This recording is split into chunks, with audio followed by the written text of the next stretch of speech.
The Georgetown Conference was recently held in Prince Edward Island, where 250 local leaders from across Atlantic Canada examined ways we can revitalize our rural areas. The words of a couple of delegates served to illustrate what this was all about. Delegate Alan MacPhee said, "Treating rural areas equitably is vital to the continued economic existence of the province." In Nova Scotia, there has been too much focus on Metro these past few years, and now with the McNeil government in place, there is a strong desire to right the wrongs and answer definitively what kind of province we really want.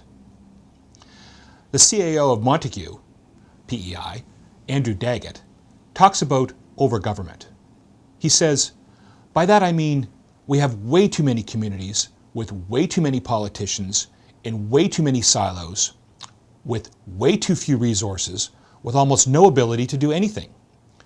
He went on to say, we need to change the government structure to make larger, more viable municipal units, or communities that actually have the ability to do something.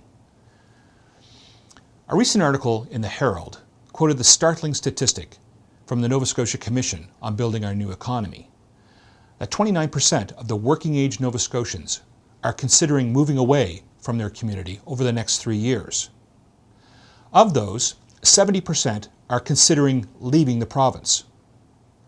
Consider this from the One Nova Scotia report. Nova Scotia will need robust economic growth and corresponding tax revenue growth over the next 20 to 30 years just to maintain the existing level of public service and infrastructure expenditure. Ray Ivany, chairman of the Commission for the One Nova Scotia report, compared Nova Scotia's future to a vice acting on us if the province continues down the same old road. One side of the vice is the demography, the decline in population by 5% over the next 25 years. Combining an aging demographic and declining birth rate will translate into a 10% loss in individuals working and paying tax to keep our communities sustainable.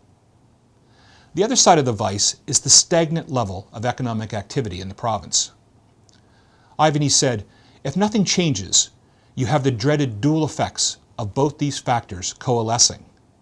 It's potentially daunting, especially if we want to maintain the kind of lifestyle to which we have been accustomed. We can't continue doing things as we are now. The best way to deal with this is to look it squarely in the eye, with strong resolve, change course, and create a different outcome. The Commission's interim report stated, the need for improved governance was a message we heard, and the size and role of government were dominant themes in comments heard around the province.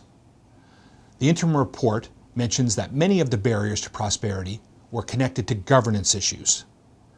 They point out the multiple levels of government departments, agencies, and programs, each with its own strategies, rules, specialists, and agenda, few that were well connected to each other for collaboration and alignment of policy.